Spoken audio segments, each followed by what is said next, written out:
Hi friends, welcome back to Pictures and Paintings.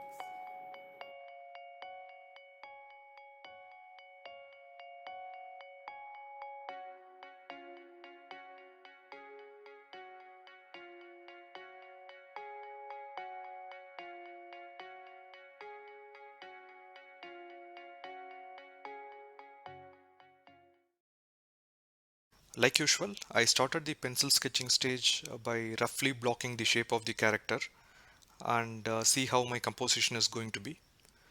In this picture, I had to make quite a few changes from the reference photograph. While the reference photograph was very good to get a overall composition and the pose, individual element like the face of the tigers weren't as per how I wanted in the reference. So I looked at a lot of photographs and then picked up photos which had a similar angle, and then I used those as reference for the faces. Particularly if you look at the left hand side tiger, the tiger is facing us more than what was there in the original photograph, giving us a good view of the side profile. And similarly, the environment is also something which I completely redid. A small element, but worth mentioning is the tail of the right hand side tiger is also something which I added with the expectation the curvy line will lead to the tiger. Other than the pose of the tigers, the water splashes is also pretty much interpreted from the original reference. While I did not want to paint every drop, I wanted to get the big waves similar to what was there in the photographs. Once the sketch was done, I added a layer of masking fluid in places where I want to preserve my whites. Once the masking fluid was applied, I started with the base wash for the tigers. Tigers are the largest cat species in the world and are easily recognizable with their characteristic dark vertical stripes and reddish brown fur. I used yellow, orange, brown tones for the base fur to give them a real good warm look resembling how they appear in real. And then once the base wash was painted, I started putting in the stripe details. One thing to know about tigers is every tiger has a unique stripes mark on them.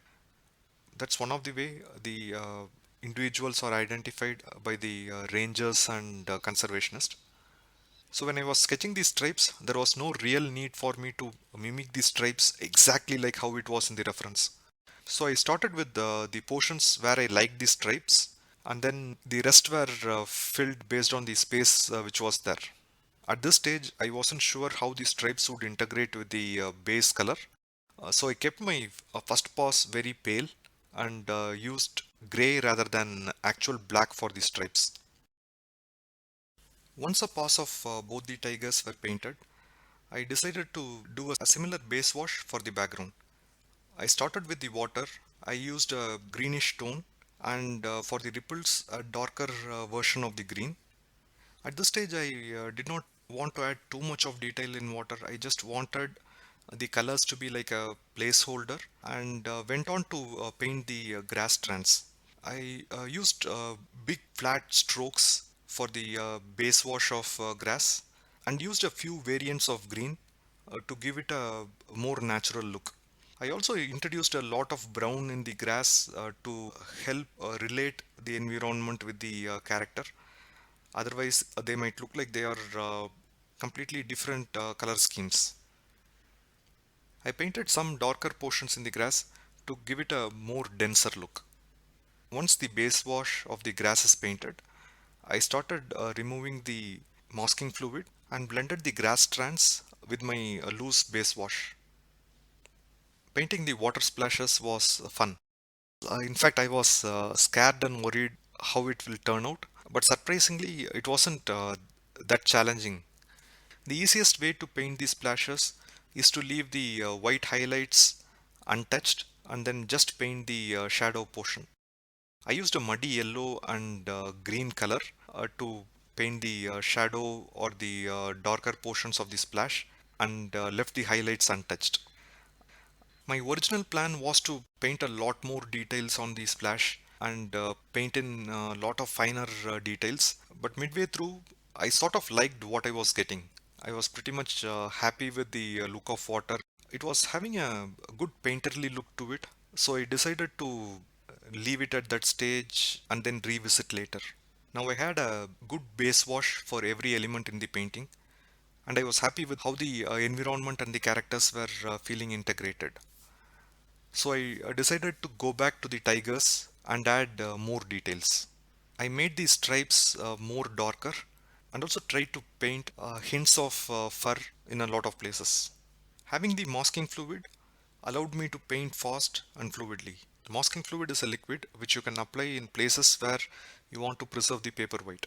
It allows you to paint over it with ease, and then whenever you wanted to take it off, it is really easy to just nudge with your fingertips and then it comes off. In this case, wherever I felt the white highlights of the water would be coming, I painted a layer of masking fluid in those places and also applied the liquid on the grass strands. This was to ensure I can do my first few passes a little bit more freely and loosely. Tigers are known to live between 20 to 26 years in the wild. Cubs start learning to hunt around 6 months or so, but they actually stay with their mom until they are about 18 months old. And then they move on and establish their own territory or chase the dominant mother out and then make her territory as their own. Most adult tigers generally live alone. Unlike most members of the cat family, tigers actually like water. Can you believe? They are excellent swimmers and often cool off in pools or streams. Young tigers often play in water. Their strong body and webbed paws make tigers quite capable swimmers. Tigers can in fact swim several kilometers. And there is even a reported incident where a tiger has swum for around 30 kilometers in just a day. So they in fact use it as a mode of transportation. And also interestingly, tigers use it as a hunting advantage too. Tigers may be big and heavy, but tigers are by no means slow movers. In fact, at full speed, they are known to reach up to 40 miles per hour. Interesting, right? Coming back to this painting, in the second and third coat, I did not give it as a flat, even strokes. I tried to paint short lines like how fur would be, but without going too finer and painting individual strands. This simple technique, these broad individual strokes in some places, gives the feeling of the fur covering the entire body of the animal.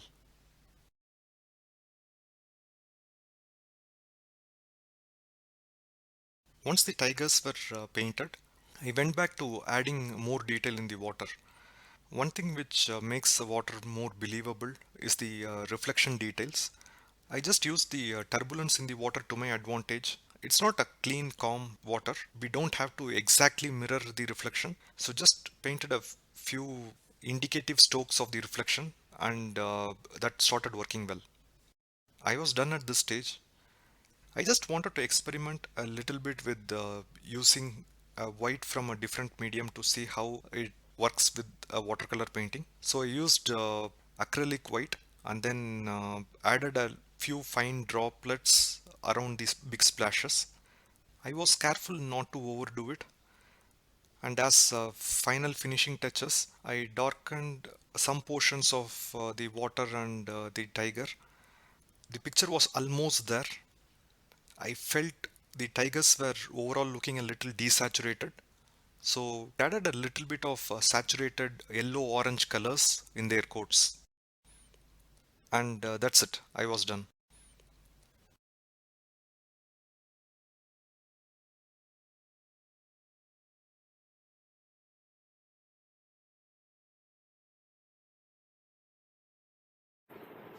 I really hope you are enjoying this video. The big motivation factor for me to do this painting is the photograph itself. It was so dynamic and energetic, full of life. I just wanted to give it a shot and paint. The biggest challenge I encountered in this painting is treating the water itself. Watercolor is very tricky when it comes to painting white. and something I haven't been very successful in the past. So this was a good opportunity for me to see how it works. And right from the start, I was very sure I don't want to go in for photorealistic detail. I wanted the painterly stylized look for the water droplets and the water splash itself. So I just wanted to get the feel of it without getting into a minute, micro level details. I should say it was a very enjoyable experience for me, and hope you enjoyed this video too.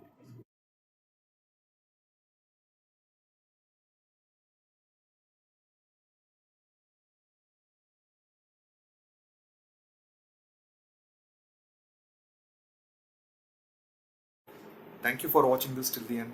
See you soon in the next one. Until then, bye bye.